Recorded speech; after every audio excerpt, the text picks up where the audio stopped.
बिस्मिल्लाहिर्रहमानिर्रहीम। Dear students, friends and colleague, अस्सलाम वालेकुम। मेरा नाम है डॉक्टर उस्मान खटक और आप देख रहे हैं मेरा YouTube channel biology super king.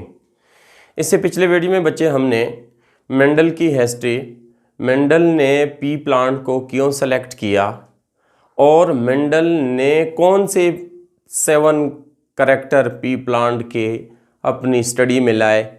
तो आज के वीडियो में हम इंशाल्लाह मेंडल के लॉज के बारे में हम पढ़ेंगे। मेंडल ने कौन से लॉज एक्सप्लेन किए और उन लॉज के जो डिसएडवांटेजेस थे वो कौन से थे। तो आए बच्चे शुरू करते हैं मेंडल लॉ ऑफ इनहेरिटेंस। तो बच्चे मेंडल लॉज ऑफ इनहेरिटेंस इसको बोला जाता है या लॉज ऑफ हेरिडिटी इसको बोला जाता है। चूंकि ये लॉज मेंडल ने पेश किए थे इसीलिए बच्चे इसको मेंडल लॉज ऑफ इनहेरिटेंस या मेंडल लॉज ऑफ हेरिडिटी बोला जाता है। इस हेरिडिटी को एक्सप्लेन करने में मेंडल ने 3 मुख्तलिफ लॉज पेश किए। आमतौर पर स्टूडेंट्स 2 लॉज के बारे में जानते हैं। बच्चे याद रखिए ये 2 लॉज नहीं है, 3 लॉज हैं। कौन कौन से हैं? पहला है हमारे पास लॉ ऑफ डोमिनेंस, दूसरा है लॉ ऑफ सेग्रीगेशन, तीसरा है लॉ ऑफ इंडिपेंडेंट असॉर्टमेंट। ये तीनों लॉज मेंडल ने पेश किए। 1 बाय 1 बच्चे हम एक्सप्लेन करते हैं। पहला लॉ है लॉ ऑफ डोमिनेंस। चूंकि ये लॉ मेंडल ने सबसे पहले एक्सप्लेन किया इसीलिए बच्चे सबसे पहले मेंडल ने ये लॉ प्रपोज किया, इसलिए इस लॉ को Mendel's first law of inheritance या Mendel's first law of heredity बोला जाता है। स्टेटमेंट क्या है? This law state that in dissimilar pair of factor, one gene or factor will be dominant while the other gene or factor will be recessive। इस law के मुताबिक अगर हमारे पास फैक्टर का एक पेयर है और वो फैक्टर यानी वो जीन पेयर फॉर्म में दोनों एक दूसरे से डिफरेंट हैं, हेटेरोजाइगस हैं, तो उस सूरत में ये कहता है कि इस हेटेरोजाइगस पेयर में एक जीन डोमिनेंट होगा और दूसरा जीन रिसेसिव होगा। इस एक जीन के डोमिनेंस होने और दूसरे जीन के रिसेसिव होने के बिना पर मेंडल ने इस लॉ को लॉ ऑफ डोमिनेंस का नाम दिया गया। ठीक है बच्चे, ये था इस लॉ का स्टेटमेंट। अब एग्जांपल से बच्चे आपको मैं समझाता हूं। मिसाल के तौर पर इस लॉ के मुताबिक हमने बोला कि डिसिमिलर पेयर में ये डिसिमिलर पेयर हैं y और कैपिटल Y और स्मॉल y। इस कैपिटल Y और स्मॉल y ये पेयर ऑफ डिसिमिलर फैक्टर हैं या जीन हैं। चूंकि बच्चे मेंडल ने इस यूनिट को यानी controlling factor character controlling unit is called factor, ये जीन ने नाम दिया, मेंडल ने नाम दिया था। इसलिए बच्चे उन्होंने यहां पर हम स्टेटमेंट में फैक्टर का लफ्ज इस्तेमाल करते हैं क्योंकि मेंडल ने भी स्टेटमेंट में फैक्टर का लफ्ज इस्तेमाल किया था और साथ साथ मैंने ब्रैकेट में जीन भी लिखवाया हुआ है क्योंकि उसी फैक्टर को हम आजकल जीन का नाम देते हैं। तो कैपिटल Y और स्मॉल y ये एक पेयर ऑफ जीन है या एक पेयर ऑफ एलील है। इस एक पेयर में आप देख सकते हैं बच्चे एक कैपिटल है एक स्मॉल y है। कैपिटल Y और स्मॉल y ये कहते हैं कि dissimilar pair of factors or gene, जैसा कि ये one gene will be dominant, ये कैपिटल Y क्या है? डोमिनेंट है, while the other gene will be recessive, small y क्या है? रिसेसिव है। इसी तरह ये कलर का जीन था, इसी तरह दूसरा हमारे पास हाइट का जीन है। टाल करेक्टर के लिए कैपिटल T और ड्वार्फ करेक्टर के लिए स्मॉल t, तो ये डिसिमिलर है, हेटेरोजाइगस फॉर्म में है, तो कैपिटल T डोमिनेंट है और स्मॉल t रिसेसिव है। इसी तरह capital R round seed shape और रेंकल सीड शेप, इनमें कैपिटल आर डोमिनेंट है, यानी राउंड सीड शेप डोमिनेंट है और रेंकल सीड शेप वो रिसेसिव है। इसी तरह बच्चे purple colour of the flower in P dominant है, जबकि white colour of flower of P plant recessive है, जिसको कैपिटल पी और स्मॉल पी से रिप्रेजेंट किया गया है। इसी तरह बच्चे हमारे पास इन्फ्लेटेड पोड शेप यानी पली की शेप, इन्फ्लेटेड शेप यानी हमवार शेप डोमिनेंट है एज कंपेयर टू जरीदार पोड शेप के मुकाबले में। तो ये इसके एग्जाम्पल थे इस लॉ के। अब बच्चे इस लॉ के कुछ मजीद पॉइंट्स भी थे, एक्सप्लेनेशन में हम पढ़ने जाते हैं। एक्सप्लेनेशन में देखिए ये कहता है कि different character are controlled by discrete unit called factors or gene का लफ्ज हम बच्चे कहते हैं, यानी हेरिडिटी कैरेक्टर या हम कहते हैं कि जेनेटिक कैरेक्टर, ये कंट्रोल होते हैं हमारे पास एक ट्रांसफरेबल यूनिट जो होती हैं उसके थ्रू, और उसी ट्रांसफरेबल यूनिट को मेंडल ने फैक्टर, जबकि आजकल हम बच्चे उसको जीन का नाम कहते हैं। ये एक पॉइंट था इसके एक्सप्लेनेशन में।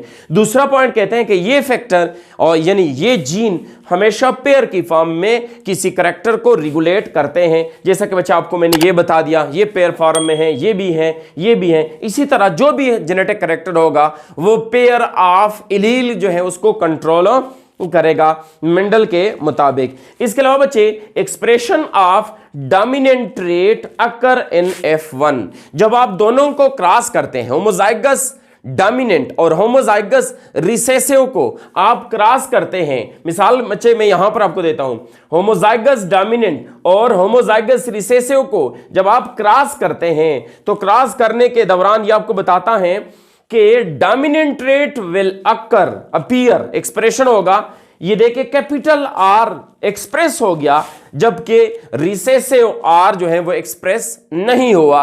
कहते हैं कि हमेशा जब होमोजाइगस डोमिनेंट और होमोजाइगस रिसेसिव को हम आपस में क्रॉस करते हैं तो इस क्रॉस के F1 जनरेशन में डोमिनेंट अपीयर होगा F1 जनरेशन में, जबकि उसी F1 जनरेशन को जब आप फिर से क्रॉस करेंगे तो नेक्स्ट क्रॉस यानी F2 में डोमिनेंट भी अपीयर होगा, रिसेसिव भी अपीयर होगा।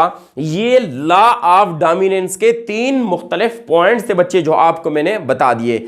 यानी हमेशा होमोजाइगस डोमिनेंट और होमोजाइगस रिसेसिव पेरेंट के क्रॉस से डोमिनेंट कैरेक्टर पहले F1 में जाहिर होगा, सिर्फ डोमिनेंट कैरेक्टर जाहिर होगा, जबकि उसी F1 को अगर फिर से क्रॉस किया जाए तो डोमिनेंट और रिसेसिव कैरेक्टर दोनों F2 में जाहिर होंगे। थर्ड पॉइंट का मतलब यही था बच्चे। तो मेंडल ने यह लॉ पेश किया। इस लॉ में बच्चे 2 हामियां थी जो कि मेंडल ने जो अपनी लॉ को एक्सप्लेन किया उसी एक्सप्लेनेशन में 2 खामियां आई जो कि बाद के जो साइंटिस्ट थे उन्होंने उन खामियों को आगे लेके आए, लोगों को बता दिए। पहली खामी कौन सी थी? मेंडल ने यह बात की कि हमेशा बच्चे डोमिनेंट जीन हमेशा अपीयर होगा, यानी कुछ जीन डोमिनेंट होते हैं और कुछ जीन रिसेसिव होते हैं। यानी उसने इसी डोमिनेंसी के लॉ में यह फॉल्ट निकाले कि जीन हमेशा यानी एक जीन हमेशा डोमिनेंट नहीं होता, कभी कभार इनकम्प्लीट डोमिनेंस फॉर्म में भी जीन अपीयर होते हैं और कभी कभार को डोमिनेंस में भी जीन अपीयर होते हैं। इनकम्प्लीट डोमिनेंस का मतलब यह है बच्चे कि आप देख सकते हैं कि हम आगे इंशाल्लाह कंप्लीट डोमिनेंस और इनकम्प्लीट डोमिनेंस को भी एक्सप्लेन करेंगे। इनकम्प्लीट डोमिनेंस में आधा एक जीन होता है और आधा दूसरा जीन होता है, दोनों की कॉम्बिनेशन से एक करैक्टर अपीयर आता है, इसको हम इनकम्प्लीट डोमिनेंस कहते हैं। यानी फुली तौर पर एक जीन, जैसा कि आप देख ले बच्चे कैपिटल आर और स्मॉल आर दोनों में जब F1 बना तो देख ले कैपिटल आर फुली डोमिनेंट है। मेंडल की इस लॉ ऑफ डोमिनेंस में एक खामी ये थी कि उसने बोला कि हमेशा डोमिनेंट जीन ही अपीयर होगा। रिसेसिव जीन कहीं F2 में अपीयर होता है, जबकि बाद के साइंटिस्ट ने बोला कि कभी इस तरह, हमेशा इस तरह नहीं होता, कभी कभार दोनों यानी कभी कभार दो जीन एक साथ जो होते हैं कंप्लीटली डोमिनेंट नहीं होते, लेकिन आधे आधे वो अपीयर होते हैं इनकम्प्लीट डोमिनेंट। जबकि को डोमिनेंस में उसने बोला कि कभी कभार एक भी अपीयर होता है और दूसरा भी अपीयर होता है। सो को डोमिनेंस और इनकम्प्लीट डोमिनेंस की दो खामियां लॉ ऑफ डोमिनेंस में यानी exception of law of dominance में हम डिस्कस करते हैं। तो इस लॉ में सिर्फ ये दो खामियां थे जो उन्होंने डोमिनेंस की बेस पर बोल दिया कि हमेशा कोई जीन डोमिनेंट नहीं होता, कभी कभार इनकम्प्लीट डोमिनेंसी भी आ जाती है और कभी कभार को डोमिनेंस रिलेशनशिप भी बनता है। मेंडल ने दूसरा लॉ पेश कर लिया, लॉ ऑफ सिग्रीगेशन। तो आओ बच्चे, मेंडल लॉ ऑफ सिग्रीगेशन में मेंडल ने क्या बोला? इस लॉ को बच्चे Mendel second law of inheritance भी कहते हैं, क्योंकि पहला लॉ ऑफ डोमिनेंस था, दूसरा लॉ ऑफ सिग्रीगेशन है। तो इसलिए बच्चे Mendel's second law of inheritance भी बोलते हैं, मोनोहाइब्रिड क्रॉस भी इसको बोला जाता है, और वन जीन और वन करेक्टर इनहेरिटेंस का लफ्ज भी बोला जाता है, यानी वन जीन इनहेरिटेंस या वन करेक्टर इनहेरिटेंस भी इसको बोला जाता है। लॉ ऑफ प्यूरिटी ऑफ गीमीट्स भी इसी लॉ का चौथा नाम है, जो यहां पर हम इंशाल्लाह डिस्कस करेंगे। तो बच्चे इन चारों नेम्स को हम यहां पर वन बाय वन डिस्कस करते हैं। पहले हम स्टेटमेंट पढ़ते हैं। This law state that when a pair of contrasting trait, मिसाल के तौर पर एक पेयर ये है और एक पेयर ये है, यानी एक कंट्रास्टिंग ट्रेट के पेयर को अगर आप करीब लाए, when a pair of contrasting traits, यानी ये राउंड है और ये रिंकल है, ये दो कंट्रास्टिंग ट्रेट हैं, इनके पेयर को अगर करीब लाया जाए, is brought together in a same cross, एक ही क्रॉस में लाया जाए, देयर एलील्स सिग्रीगेट इंडिपेंडेंटली, ये आर दूसरे आर से आजादाना जुदा होता है, ये स्मॉल आर दूसरे स्मॉल आर से बिल्कुल फ्रीली सेपरेट होता है। तो this law is known as law of segregation. फिर से बताता हूं बच्चे, जब दो मुख्तलिफ ट्रेट के एलील पेयर को अगर एक ही प्रास में दो मुख्तलिफ ट्रेट के एलील पेयर को एक ही क्रॉस में लाया जाए, तो उनके गीमीट्स आजादाना तौर पर एक दूसरे से, उनके एलील आजादाना तौर पर एक दूसरे से जुदा होते हैं। This law is known as law of segregation. इसके एक्सप्लेनेशन बच्चे हम पढ़ते हैं। मिसाल के तौर पर एक राउंड सीड हम लेते हैं, राउंड शेप सीड, और दूसरा हम रिंकल्ड सीड शेप हम लेते हैं। मिसाल के तौर पर बच्चे मैं आपको यहां पर बताता हूं, फर्ज करें ये हमारे पास राउंड हो गया और ये हमारे पास बच्चे रिंकल्ड हो गया। ये दो सीड वाले प्लांट हमने लिए और आपस में हमने क्रॉस किया, क्रॉस पोलिनेशन किया। तो क्रॉस पोलिनेशन में दोनों पेरेंट को P1 का लफ्ज हम इस्तेमाल करते हैं, और चूंकि हम यहां पर सिर्फ बच्चे शेप को स्टडी करते हैं, सिर्फ एक ही कैरेक्टर को स्टडी करते हैं, सो देयरफॉर हम इसको मोनोहाइब्रिड क्रॉस बोलते हैं। देखिए बच्चे, हम सिर्फ राउंड शेप और रिंकल्ड शेप, ये दोनों शेप हैं, एक ही कैरेक्टर है, शेप कैरेक्टर है, राउंड शेप और रिंकल्ड शेप, ये बच्चे इस शेप कैरेक्टर के दो ट्रेट हैं। तो दोनों को यानी दोनों में हम सिर्फ एक कैरेक्टर स्टडी करते हैं, इसलिए बच्चे इसको मोनोहाइब्रिड क्रॉस बोलते हैं। जबकि इसमें सिर्फ हम आर जीन लेते हैं, इसलिए बच्चे हम वन जीन इनहेरिटेंस बोलते हैं। या बच्चे हम सिर्फ शेप का कैरेक्टर लेते हैं, इसलिए बच्चे इसको वन कैरेक्टर इनहेरिटेंस भी बोला जाता है। आखिरी point, law of purity of गीमीट।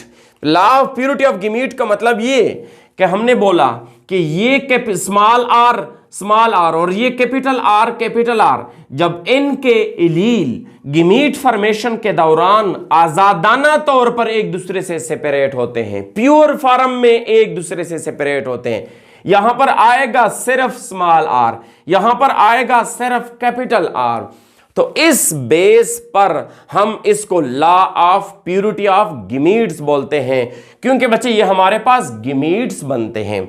तो आओ बच्चे ये क्रॉसेस होते किस तरह वो आपको थोड़ा सा मैं बताता जाऊं। हम जब दोनों पेरेंट को लाते हैं तो दोनों पेरेंट को हम P1 से रिप्रेजेंट करते हैं, यानी कैपिटल आर और स्मॉल आर को हम P1 से रिप्रेजेंट करते हैं। इनसे बच्चे देख ले, जब दोनों इलील एक दूसरे के सेम हो, यानी दोनों कैपिटल हैं, तो उनसे कॉमन हम एक आर लेते हैं, और जब दोनों स्मॉल आर हो तो उनसे कॉमन एक स्मॉल आर बतौर गिमीट हम लेते हैं। जैसा कि आप देख सकते हैं बच्चे, हमने इसको गिमीट से रिप्रेजेंट किया हुआ है। अब दोनों गिमीट्स को हम आपस में क्रॉस करते हैं। क्या करते हैं बच्चे? क्रॉस करते हैं। तो क्रॉस के दौरान आप बच्चे देख सकते हैं कि एक हो गया कैपिटल आर, एक गिमीट का कैपिटल आर और दूसरे गिमीट का स्मॉल आर। ये समझे कि ये फर्ज करें एक मेल प्लांट है और ये बच्चे एक फीमेल प्लांट है। तो ये फर्ज करें हमारे पास क्या है बच्चे, ये पोलन ग्रेन है और ये ओव्यूल है, ठीक है। तो इनको आपस में मिलाते हैं तो उनसे ये हमारे पास एक राउंड सीड बनता है, ठीक है बच्चे। यानी कैपिटल आर डोमिनेंट था, स्मॉल आर जो कि रेंकल शेप को रेगुलेट करता था वो रिसेसिव था, इसलिए सारे के सारे सीड्स राउंड फॉर्म में आ गए। इन सीड्स को बच्चे हम, इन प्रोजीनी को हम F1 का नाम देते हैं। इस F1 को once again as a parent हम लेते हैं, जैसा कि आप देख सकते हैं कैपिटल आर स्मॉल आर और कैपिटल आर स्मॉल आर बतौर F2 हमने लिए। और अब बच्चे हम इनके गिमीट्स लेते हैं। ये देख ले, एक कैपिटल आर, मैंने आपको बताया था जब दोनों इलील सेम हो, जिस तरह के कैपिटल आर तो हम कॉमन लेंगे एक आर, लेकिन यहां पर बच्चे आप देख ले एक कैपिटल आर है और एक स्मॉल आर है, तो इसलिए बच्चे हम दोनों इलील को बतौर गिमीट लेंगे और यहां पर भी हम दोनों इलील को बतौर गिमीट लेंगे, क्योंकि वो क्या है, डिफरेंट है एक दूसरे से। तो हमने दोनों गिमीट लिए और दोनों गिमीट को फिर हमने एक ग्राफिकल रिप्रेजेंटेशन से एक टेबल की फॉर्म में हमने बच्चे रिप्रेजेंट कर दिया। इस टेबल को मेंडल इस टेबल से रिप्रेजेंट नहीं करता था, मेंडल का और यानी डायरेक्ट क्रॉस था वो बच्चे, मैं शॉर्टकट आपको पहले यहां पर वो समझाऊं कि मेंडल इस तरह क्रॉस करता था। ये हो गया बच्चे कैपिटल आर और ये हो गया बच्चे कैपिटल आर स्मॉल आर और ये capital R small R. Mendel जिस तरीके से इनकी क्रॉस करता था वो आपको मैं समझाता हूं। वो इस तरह करता था कि पहले कैपिटल आर को इस आर के साथ क्रॉस करे, कैपिटल आर। ये मेंडल का क्रॉस था, जिस तरीके से मेंडल ने क्रॉस किया। और फिर उसके बाद बच्चे इस स्मॉल आर को फिर उसके बाद क्या कर दिया उन्होंने, फिर उसके बाद उसने इस कैपिटल आर को इस स्मॉल आर के साथ क्रॉस किया, तो कैपिटल आर और स्मॉल आर, ये मेंडल का क्रॉस था।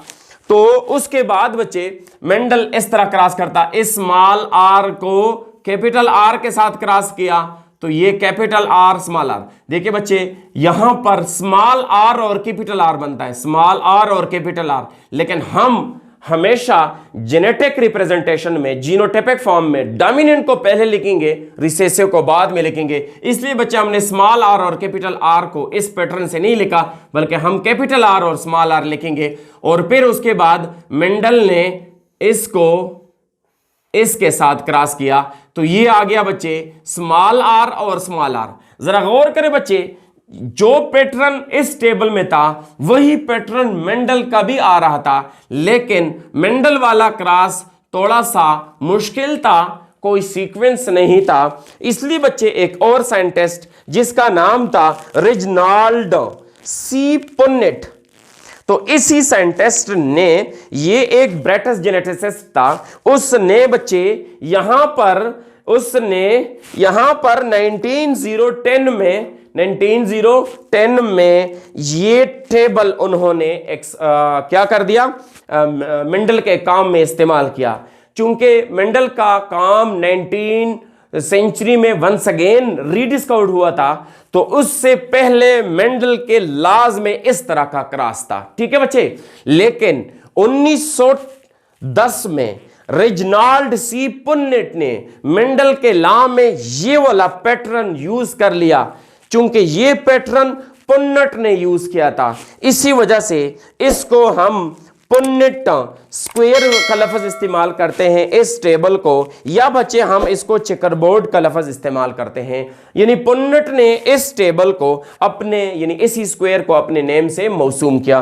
तो इस टेबल के मुताबिक हम कैसे क्या करेंगे बच्चे, हमेशा याद रखें, दोनों में से मैंने आपको बताया कि फर्ज करें एक मेल प्लांट है और एक फीमेल प्लांट है, यहां पर एक मेल प्लांट है, एक फीमेल प्लांट है। जो मेल होगा उसको आप टॉप पर लिखेंगे, मेल के गिमीट्स, और फीमेल के बॉटम में आप लिखेंगे, यानी ये हॉरिजॉन्टल होगा और ये वर्टिकल होगा। ये आप इंडिकेट कर सकते हैं बच्चे। यहां पर हमने मेल गिमीट को मेल सिंबल से रिप्रेजेंट किया हुआ है और फीमेल गिमीट को बच्चे हम नीचे की तरफ शो करते हैं और इसको हमने फीमेल के सिंबल से रिप्रेजेंट किया हुआ है बच्चे। तो देख ले इस लाइन में हम मेल के, ये देख ले, ये फर्ज करें मेल के हैं तो कैपिटल आर हमने लिख लिया और ये स्मॉल आर हमने लिख लिया। इसी तरह बच्चे ये फीमेल के हैं तो फीमेल के हम लिखेंगे कैपिटल आर और ये दूसरा स्मॉल आर। अब बच्चे हम इनको मेल गिमीट को फीमेल गिमीट के साथ क्रॉस करेंगे, तो कैपिटल आर को स्मॉल आर के कैपिटल आर के साथ क्रॉस करें तो दोनों कैपिटल आर आ जाएंगे। फिर उसके बाद कैपिटल आर को स्मॉल आर के साथ क्रॉस करें तो ये कैपिटल आर और स्मॉल आर आ जाएंगे। अब बच्चे इसकी बारी है, स्मॉल आर को कैपिटल आर के साथ क्रॉस करें तो बच्चे मैंने आपको पहले बता दिया कि हम स्मॉल जीन को, यानी रिसेसिव जीन को पहले नहीं लिखेंगे, हम डोमिनेंट को पहले लिखेंगे। इसलिए बच्चा हमने ये वाला आर पहले लिखा और ये वाला आर हमने बाद में लिखा। फिर इसके बाद बच्चा हम इसको इसके साथ क्रॉस करेंगे तो ये आप देख सकते हैं दोनों स्मॉल आर को हमने एंड में रिप्रेजेंट कर दिया। अब इसकी रेशो मेंडल ने बनाई थी, एक थी फिनोटाइपिक रेशो और दूसरी थी बच्चे जीनोटाइपिक रेशो, और इसको F2 का नाम दिया गया। अब रेशो कैसे बनी आप देख ले बच्चे। फिनोटाइपिक रेशो किसे कहते हैं, मैंने आपको पिछले वीडियो में बताया हुआ था कि physical makeup of a plant is known as phenotypic. Phenotype किसी पौधे की जाहिरी, किसी ऑर्गेनिज्म की जाहिरी शक्ल सूरत को हम क्या कहते हैं, फिनोटाइपिक। जबकि किसी पौधे की या एनिमल्स की जेनेटिक मेकअप को हम जीनोटाइपिक कहते हैं। तो जाहिरी तौर पर बच्चे हम देखते हैं कितने प्लांट हमारे पास, प्लांट के सीड राउंड थे, कितने हमारे पास रिंकल थे। जब इनको इन्होंने क्रॉस किया तो उनके पास बच्चे 4, ये देखे 1 2 3 4, 4 में से 3 सीड राउंड निकले, और इसी तरह बच्चे 4 में से 1 सीड क्या निकला बच्चे, हमारे पास रिंकल निकला। जैसे कि आप देख सकते हैं बच्चे ये भी राउंड है, ये भी राउंड है, ये भी राउंड है, 3 राउंड हो गए, जबकि ये हमारे पास रिंकल्ड है।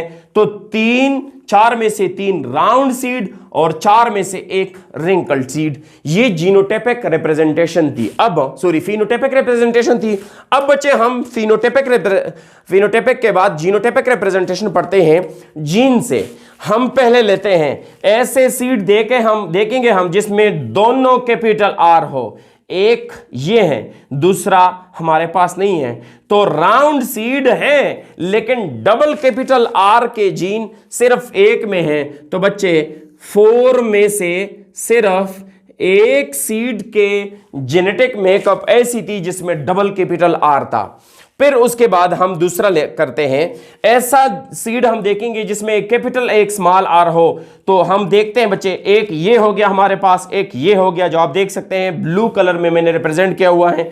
दोनों राउंड है, ये भी राउंड है, लेकिन इसके दोनों कैपिटल हैं, इसके एक कैपिटल और एक स्मॉल है, तो इनकी तादाद 2 है। इसलिए बच्चे आप देख सकते हैं हमने यहां पर लिखा हुआ है 2, तो 2 4 में से 2 सीड हमारे पास कैपिटल आर और स्मॉल आर के थे। और उसके बाद बच्चे हम एक और जीनोटाइप देखते हैं, ऐसा जीनोटाइप जिसमें दोनों जीन स्मॉल आर हो। तो देखिए स्मॉल आर इसमें भी नहीं है, दोनों स्मॉल, इसमें भी नहीं है और इसमें दोनों स्मॉल आर हैं।